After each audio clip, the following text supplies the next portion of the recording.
ఇక ఎమ్మెల్సీ కవిత బెయిల్ కు సంబంధించి పూర్తి సమాచారాన్ని ఢిల్లీ నుంచి మా ప్రతినిధి లివిల్ అందిస్తారు. లివిల్,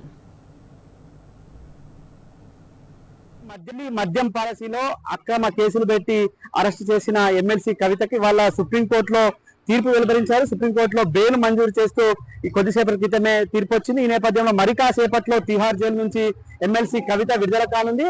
ఏదైతే ఈడీ కావచ్చు, సిబిఐ సంబంధించి వాదనలు విన్న ద్విసభ్య ధర్మాసనం తీవ్ర అసంతృప్తి వ్యక్తం చేసింది. ఇన్ని రోజులు మీరు కాలయాపన చేశారు, ఏదైతే మీరు చేసిన ఏదైతే ఆర్గ్యుమెంట్స్ ఉన్నాయి అన్ని కూడా అవాస్తవంగా ఉన్నాయి, అపనమ్మకంగా ఉన్నాయని చెప్పేసి కూడా వారంతా ఆందోళన వ్యక్తం చేస్తూ చెప్పిన పరిస్థితి కనిపిస్తుంది. అంతేకాకుండా ఏదైతే ఛార్జ్ షీట్ ఫైల్ చేయడానికి కావచ్చు, ఇటు కౌంటర్ ఫైల్ దాఖలు చేయడానికి ఎందుకు ఇన్ని రోజులు పట్టింది, ఒక కేసు విచారణకు ఎందుకు ఇన్ని రోజులు పట్టిందని చెప్పేసి కూడా ఏదైతే సిబిఐ సంబంధించిన కావచ్చు, ఈడీ సంబంధించిన న్యాయవాదులను ప్రశ్నించింది. అయితే ఎమ్మెల్సీ కవిత తరపున ముకుల్ రోహత్గి వాదన వినిపించారు. ముకుల్ రోహత్గి వాదన వినిపిస్తూ సిసోడియాకు చెందిన అంశాలే ఇవాళ కవితకు వర్తిస్తాయి. కవిత ఒక మహిళగా ఉన్నారు. సెక్షన్ 45 కింద కవితను వెంటనే విడుదల చేసేందుకు అర్హురాలు. ఆమె కేసును కావాలని కుట్రపూరితంగా రాజకీయ కుట్రలో భాగంగానే అరెస్ట్ చేశారు. ఎలాంటి ఆధారాలు లేవు.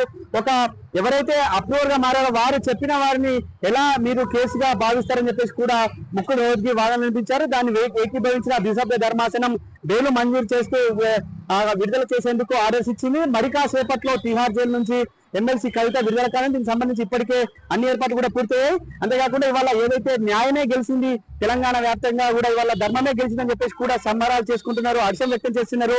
ఆనాడు ఏదైతే రాజకీయ కుట్రలో భాగంగా మార్చి 25న అరెస్ట్ అయిన ఎమ్మెల్సీ కవిత 167 రోజుల పాటు జైల్లోనే ఉంది. అనేక ఇబ్బందులకు గురైంది. ఒక మహిళని చూడకుండా, ఒక రాజకీయ నాయకులను చూడకుండా కూడా కక్షపూరితంగా వివరించిన తీరుని ఇవాళ సభ్య సమాజం అసహించుకుంటుంది. ఆనాడు ఏదైతే చెప్పారో ఇవాళ ద్విసభ్య ధర్మాసనం కూడా అదే చెప్పింది. జస్టిస్ గగయ్ కావచ్చు, విశ్వనాథన్ కావచ్చు, ఇద్దరు కూడా ఎమ్మెల్సీ కవిత అరెస్ట్ ను అక్రమం అని చెప్పారు. సిబిఐ ఈడీకి సంబంధించిన వారికి ప్రశ్నలు సంధించారు. ఏదేమైనప్పటికీ ఇవాళ దీనికి సంబంధించి మరి కాసేపట్లో తిహార్ జైలు నుంచి విడుదల కానీ దీనికి సంబంధించి ఇప్పటికే మాజీ మంత్రులు ఎమ్మెల్యే హరీష్ రావు, కేటీఆర్ సైతం ఢిల్లీలో ఉన్నారు. చాలా మంది బీఆర్ఎస్ శ్రేణులు కూడా ఢిల్లీకి చేరుకుంటున్నాయి. మా కవితకు ఎప్పుడు వస్తుంది అని ఎదురు చూస్తున్న పరిస్థితి కనిపిస్తుంది. ఇవాళ న్యాయం గెలిచింది, సత్యమేవ జయతే అని చెప్పేసి కూడా నినాదాలు చేస్తున్న పరిస్థితి కనిపిస్తుంది. ఇవాళ యావత్ తెలంగాణ వ్యాప్తంగా కూడా పెద్ద ఎత్తున సంబరాలు జరుగుతున్న పరిస్థితి. ఏదైతే మొదటి నుంచి చెప్తున్నట్లయితే ఇవాళ బీఆర్ఎస్ శ్రేణులు మొదటి నుంచి కూడా చెప్తున్న ఇది అక్రమ కేసు, ఏదైతే కడిగిన ముత్యం లాగా వస్తుందని చెప్పారో అది ఇవాళ అక్షరాల నిజమైంది. కడిగిన ముత్యంలా మరి కాసేపట్లో బయటకు రాను తిహార్ జైలు అని చెప్పేసి కూడా బీఆర్ఎస్ అని చెప్తున్నాయి. కెమెరా పర్సన్ లింగారెడ్డితో లివిల్ రెడ్డి, టీ న్యూస్, న్యూఢిల్లీ.